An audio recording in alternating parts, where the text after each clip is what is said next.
Too good. Well, Mike, thanks for joining us today.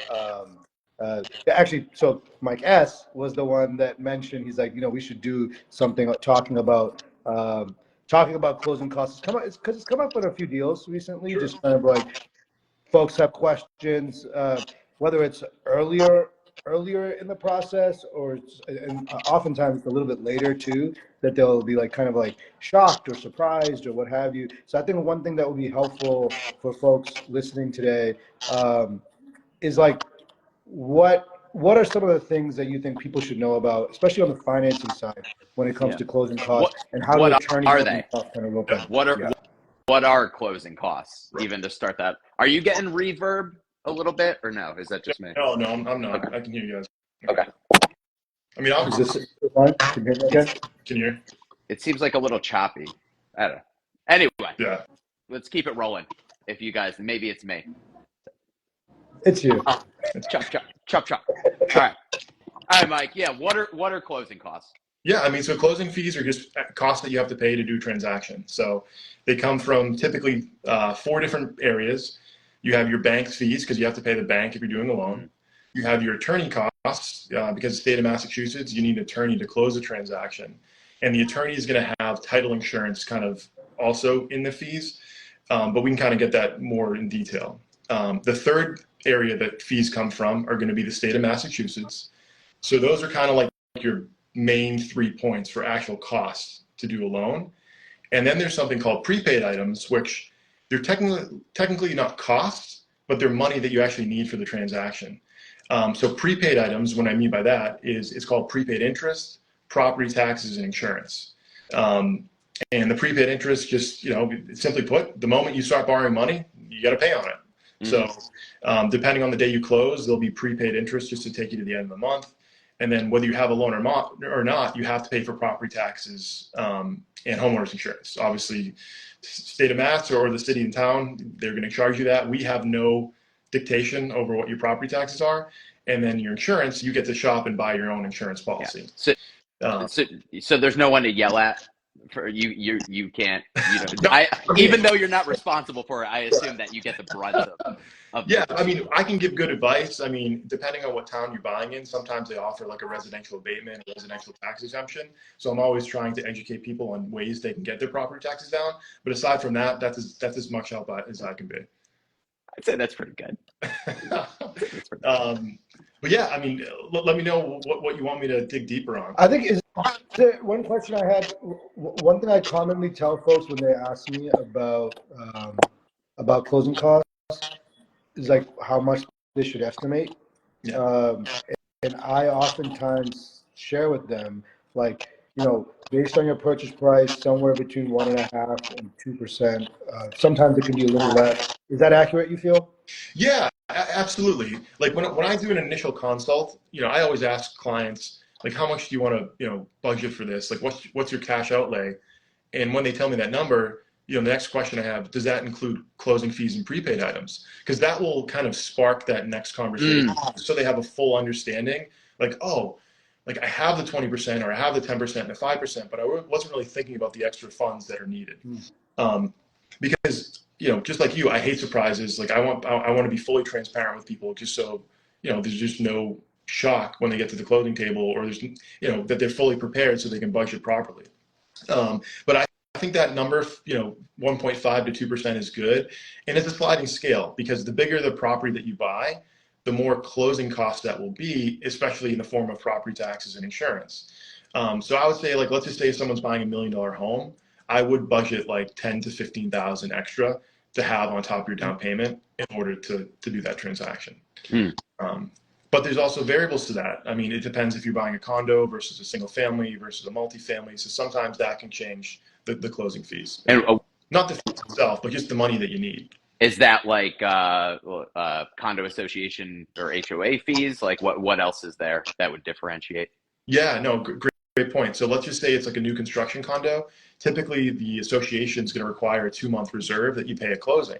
And sometimes, like even from the bank, like I don't know that up front. So when closing table, like let's just say the condo dues are $500. Well, if you have to pay an extra $1,000 at closing, that's something that could come up. So I always have to client, when I'm working with clients, if they are buying a condo, I just make sure that they're aware that the HOA dues or condo dues are separate from the bank, but just to make sure that you have an understanding of what those costs are. I bring up multifamilies because sometimes the property insurance can be higher on those. So sometimes, where if you're buying a single family or a condo, your insurance might only be like $1,000 to $2,000 a year. Where if it's a multifamily, those can run a little bit higher, like in the $3,000 to $4,000 range. So there's differences in that area. Are people typically like, who comes in knowing what, like, about closing costs? Like, what percent? Like, is it like half the people or less? No, it's people are pretty educated. I feel like a lot of people do research online before they even talk to me. And obviously, if someone's bought a house in the past, they kind of have an understanding how it works. But still, if you're not doing it on a daily basis, you kind of forget how things work. Even with like the escrow account, we can kind of talk about that, a little bit later too. After we answer any other questions we have, like on the closing fees specifically. I think when it comes to closing costs, one, like, I feel like the insurance piece, the taxes, the condo fees, those are things that are oftentimes lost, and like people forget that those are included. They understand the lending fees, they understand they have to pay their attorney fees, things like that.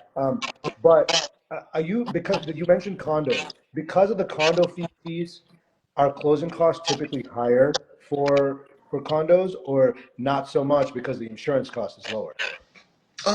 It depends. I mean, the actual cost to do the transactions are pretty much the same. Like, we don't charge the client higher fees because it's a condo versus a single family. And same thing with an attorney. Your fees for an attorney aren't going to be different from a condo or single family. Yeah, so I guess what I meant was mainly for the prepaids, right? Right. Yeah, those variables that can be different, specifically for the HOA fees. But you're right. On a condo, your insurance is going to be less because there's a master insurance policy. So your supplemental policy is typically cheaper. So we see, like, a condo policy like $600 to $1,000 for the whole year. I think what people get tripped up on, and this is typically like the first question I get when clients review their final closing disclosure, is like, hey, how come I have to pay for a whole year of insurance up front? And then on top of that, you're collecting money for the escrow account, because it looks like you're paying like 14 to 15 months of insurance right away. And the reason being is because you have to pay the first year premium at closing for the insurance. So your home is insured right away. And then your escrow account, and what an escrow account is, for those that don't know it, that's an account that the bank manages for you that pay your future tax and insurance. So the 1 year premium's paid right at closing, and then we collect 2 months of additional insurance rather. So that way, as you make your monthly payment throughout the year, you have enough money. So then when next year's insurance premium is due, you have enough money in that account to make that payment. Yeah. I always like I got the email yesterday. It's like, we've paid your taxes for you. I was like, thank you, bank. I appreciate that. Absolutely. Yeah. And the other thing that can get people caught up too are the prepaid items for taxes, because we do our best to try to disclose like what we think the amount of taxes will be due at closing. But again, the city will determine what's due. And if you're closing and there's a tax bill due within 60 days of close, they have to collect that as well. So sometimes you could pay, most towns in Massachusetts are paid quarterly. So there are circumstances where you have to pay up to 6 months of taxes at closing. And that can catch people off guard too, because we'll issue an initial loan estimate up front. And sometimes that could show like 3 months of taxes. And then when you get to closing, like, oh shoot, you actually need 6. Yeah. And so it's just kind of good to have that understanding going into it. This is a bit of an aside from the conversation for the topic, but you mentioned escrow. Is there pros and cons to having escrows as part of your payment or not? So, and for those who don't know the concept, but escrow, when you get your loan, you can escrow your taxes, you can escrow your insurance. So basically, a bank is going to be paying both of those for you, so you don't have to worry about it. My question for Mike, and for those who just recently joined, Mike Vautour, M&T Bank, one of our preferred lenders. He's awesome. Mike S. and I both have done plenty of deals with him. So I think it'd be helpful to hear a little bit about that. Are there pros and cons, or is it really like, do you want to do it yourself or not? Yeah, absolutely. So the pros of escrowing are convenience. You never have to think about it. The bank's always going to pay your insurance agent when the insurance bill becomes due. They're always going to pay your taxes, so you never have to think about it. From a cash flow standpoint, you're paying things every single month as opposed to lump sums. So, like I just had an insurance bill come due and it was like $3,000, for my home. And it's like, oh shoot, and I chose not to escrow just because and I'll get into some of the pros as to why. But it like caught me off guard. I'm like, oh man, I was like, what is this coming to my account? So that's a pro is from a cash flow standpoint, you're paying everything on a monthly basis. You're making your monthly payment. You kind of never have to think about it. The downside to escrowing is, unfortunately, property taxes, insurance only go up.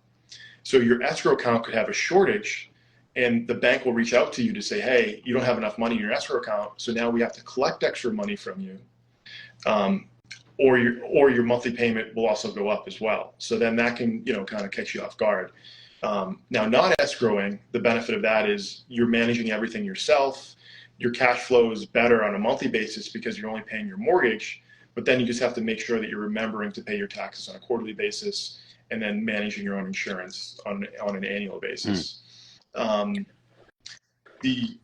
disadvantage of not escrowing as well is some banks will charge to waive escrows. So sometimes you actually have to pay money at closing to not have your taxes and insurance escrowed. Is that Didn't know that. like the bank? Yeah, it's bank to bank. Fannie Mae, so any conventional loan, and when I say conventional loan, that means it conforms to Fannie Mae, Freddie Mac rules and regs, and that it's sold to Fannie Mae in the secondary market. They charge a quarter of a point to waive escrow. So just for ease of calculation, let's say you're borrowing $1 million, you'll get charged $2,500 in order to pay your tax and insurance yourself. Interesting. Yeah, I did not know that. But well, the banks make money on it too, because technically we're housing those assets. right. And while we do pay interest on those accounts, in Massachusetts it's mandatory that we do pay interest. It's a very, very small amount of interest. So yeah. I will say one of the worst pieces of mail you can get is that there's a shortfall. Oh, It I hate really those. is the worst. I got the opposite. I got an over budget. Oh, Sure. that's great. Woo! Yeah, that's good Nice stuff. little reward at the end of the year. That's nice. But like you got it. So I think to Mike's point earlier, like insurance costs are going up so much, like everywhere. It's like so rare to hear of like the opposite of a shortfall. Yeah. And naturally, taxes they only go up, right? So yeah. So I think it's a really good point. I think if you're choosing to escrow, just know the pros and cons. Obviously, I think the convenience, in my view, obviously everyone's different. In my view, the convenience outweighs like the risk of a shortfall. Because even if there is a shortfall, well, now you know, and it's just going to automatically adjust your payment. But it's important to know what those differences are. You have that option no matter what kind of loan you're getting.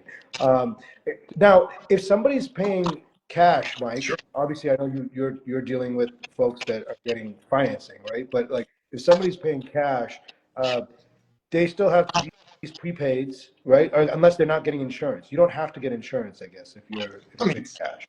Yeah, I mean, you don't have prepaid interest because you're not borrowing money, but yeah, I mean, technically you don't need to get insurance. I mean, that's the risk. I mean, it would probably be in your best interest to have insurance in the property. Right. No one's checking in if you do or not. So that's up to you. And then you don't have the financing related closing costs. So your closing costs naturally, if you're paying cash, will be far less.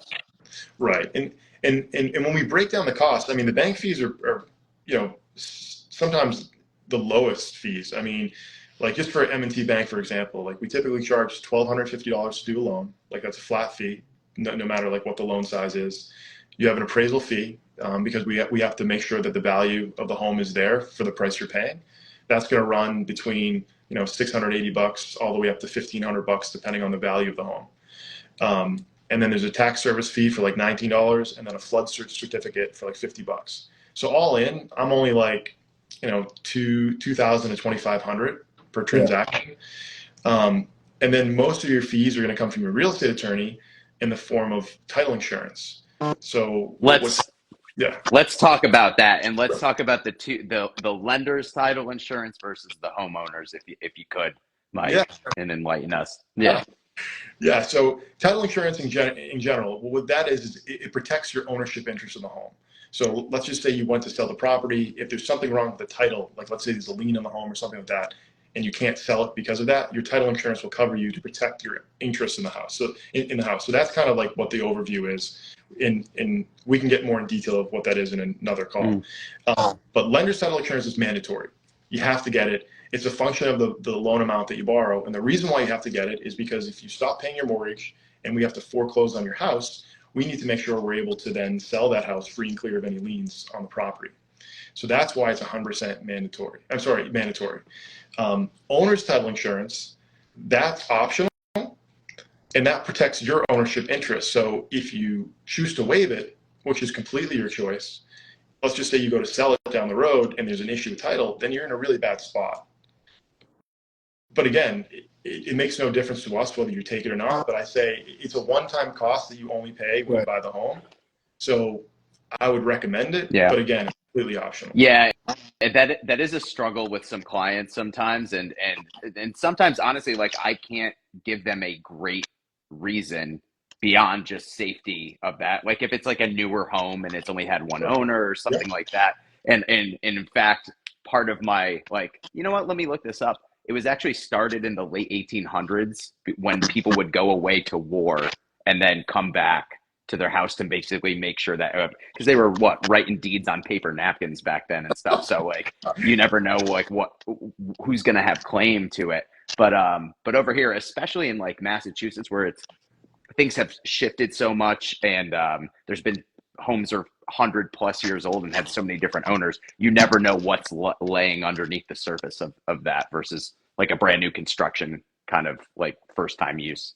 I gotta say, sorry to, I know Mike V, you were about to say something, but I gotta say something about title insurance real quick. Like, you're spending hundreds of thousands of dollars, right? Like between what you're putting down, your monthly payment, the thing, obviously your largest asset. Like, what's $1,200, $1,500 towards making sure that you don't have to pay maybe $50,000 to avoid a title issue later on, right? Or to address a title issue later on.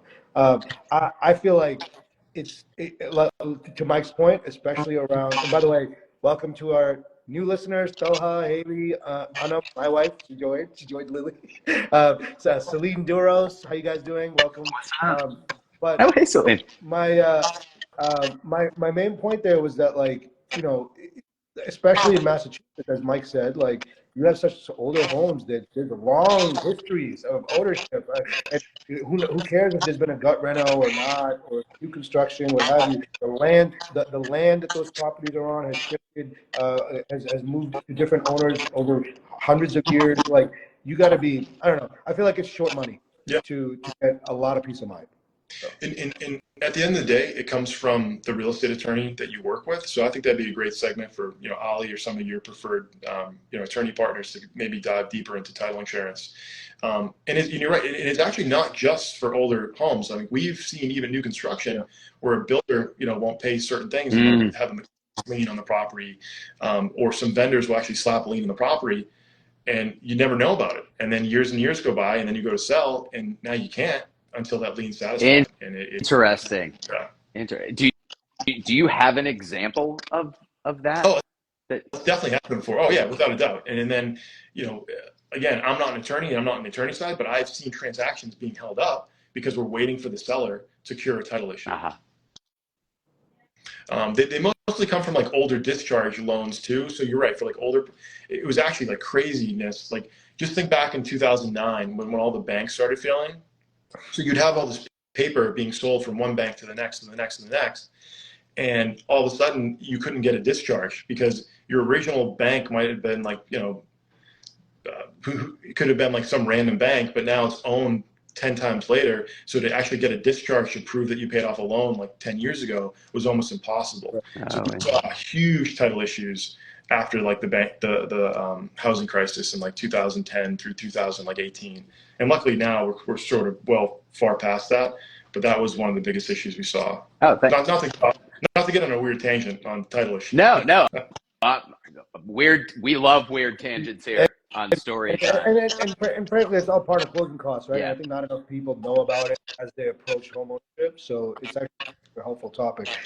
One thing I wanted to ask about too, Mike, was points. Sure. So how do points, are points part of closing costs? Are they part of prepaids?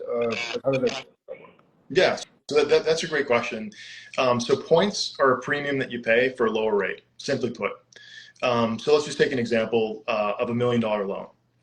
1 point is going to be 1% of the loan amount. So 1% of $1 million is 10 grand. So you can pay $10,000 at closing to have a lower rate. And typically the way the math works out is for every point that you pay, your rate is about 1/4 to 3/8 lower. So let's just take $1 million loan. Let's just say today's rate is 6%. Okay. So your monthly payment would be about $6,000 a month on $1 million. And let's say you're like, well, I want my rate lower and I want to pay that $10,000 up front for the lower rate. Well, let's say we can get you 5.625%. So that's going to lower your payment to $5,788. So just for a quick example, so that saves you $211 a month by paying 10 grand up front. I would only recommend points if you think you're going to be in the property for a long time and have the loan for a long time. The reason being is because if you're paying 10 grand to only save, $200 a month, that's going to take you 50 months to break even. Yeah. 4.1 year break even. So if you're going to keep that loan for longer than that, great. That might be a good financial decision to do that. If you don't know or you think you might refinance, it's probably in your best interest not to pay points. Yeah. That versus like a 2-1 buy down. Have you seen a bunch of those over the last couple of years, or? I'm not a fan of the 2-1 buy down. Okay. Tell me why. Yeah. I'd rather have the money up front. Just give me the money. Because why would I want to wait 2 years to get a savings? Because the way it works is a 2-1 buy down, the seller has to pay it. And all they're doing is paying the rate difference of 2% for year 1 and 1% for year 2, right? So let's just say they're crediting you 15 grand or 20 grand at closing. That's going towards that 2-1 buy down. Well, you have to wait every single payment to actually make that money. Well, just give me the 20 grand right now. I'd rather just have that money immediately. Why should I wait to actually, have my payments be reduced? Mentally it might feel nice to have like a 4% rate for year 1 and like a 5% rate for year 2. But just from I look at things mathematically. Give me the money now. I could use that money towards something else, whether it's investing or, furniture, moving costs, things like that. Mm-hmm. What about those situations where somebody honestly cannot even afford the home without the 2-1 buy down or 3-2? I mean, then should they just not be buying the house? That's kind of. I mean, if they're only qualifying because of a lower, teaser rate, don't buy that. Don't buy that. Yeah. Probably makes sense. Yeah. One other thing I want to ask, Mike, I know we're running low on time, but was about, so different percentage down, like let's say it's the same property, different percentage down, different buyers, let's say credit profile, income profile, asset profile, they look pretty similar. Does that make a difference in terms of closing costs? Does any of those other factors I mentioned make a difference in terms of closing costs? Sure. I mean, so it makes a difference in like the rates you're going to receive. So let's just say someone with an 800 credit score, they could get like a 6% rate. And if someone has like a 650 credit score, they might have a 7% rate. And the only way to get to 6% for them would be paying 4 points. So there would be additional costs just purely from a rate perspective. But as far as credit score and down payment goes, it's not going to change the fixed cost. Like the bank's going to charge the same fee, whether you have a 600 credit score or 800 credit score, as far as like your pure flat fees. And same thing with an attorney. It's not like people are going to gouge you because you have a lower credit score. Right. But you're right. That will 100% impact the rate that you receive, which in turn could impact your fees because you'd have to pay more of a premium to get the same rate as if you had an 800 credit score. If that makes sense. And is our closing costs dependent on the loan amount or the purchase price? So the only things that are dependent on the loan amount are going to be the appraisal, or that's more the value of the home. So let's just say the house is worth $2-3 million. Well, your appraisal is probably going to be closer to $1,000 versus $600. And then the owner's title insurance and lender's title insurance, that's on a sliding scale based on the loan amount and the purchase price. So those are really the only three variables that move, other than your property taxes, because a more expensive home, you have higher property taxes. Gotcha. Uh, real quick, Mike, let's chat about seller closing costs. The big difference, and either Mike, but the big difference is obviously sellers do not have financing closing costs, but they've got to pay things like stamps, right? They got to pay stamps, and there's a couple other minor items. They still have to pay attorney fees, although attorney fees tend to be a little higher for sellers, at least from what I've seen, compared to buyers, and commissions. Yes. Right? Like, anything I missed there for those that are listening? The only thing a seller has to pay in Massachusetts is a state tax stamp. Yeah. That differs by state. Obviously, if you're New Hampshire, it's split. But just on Massachusetts, that's one of the seller paid items that I could think of. Right. And then I think the no financing naturally you're the one selling it, and the commission big takeaways I think for anyone who's interested in what seller closing costs look like. But because of the commissions, typically your closing costs as a seller. I guess one question to you guys is: are commissions considered closing costs? It depends how it's structured, but yes and no. I mean, if a buyer is technically paying the commission and it's detailed out in their buyer's contract and the seller isn't paying it, technically that is a line item on the closing disclosure that they have to pay for, that credits can be applied to it. It's a little bit of a gray area because if you actually dive into the lawsuit that basically dictated that sellers can no longer pay for buyer's fees or it can't be baked into MLS, banks are technically not supposed to offer credits to pay for those, but it's not really enforced. Does it get in court? Like, I know that they're in my, if you can answer, it's the limitation of seller credits given to the buyer. So say they're covering points or doing whatever. Is the commission included? No. In No, so that's a great point. You're right. So we don't consider it. So let's just say the seller's paying a 2.5% fee for the buyer's agent or the transaction costs, right? However you want to call it. Yeah. We don't count that towards the seller paid limit. Depending on the down payment, a seller can credit up to 9%. That's if you have a 25% or more down payment on the buyer side. But we don't really see, other than new construction, we're not really seeing sellers give that large of a credit. But that's a great point. I was going to ask, in what situation would that, like something even half that size, come into play? The only time we see them that high is when it's new construction and the builder is trying to offer incentives to move the property at a certain price. Okay, so the reason being is that the seller or the builder wants to keep the sales price at a certain amount, and then we'll just interest. Yeah, gotcha. Yeah. And obviously we've seen that plenty of times in the past. Yeah. So Mike, that was super helpful. Thanks, man. So eloquent, I gotta say. 15 years of doing this, man. Anything you want to know, I know it.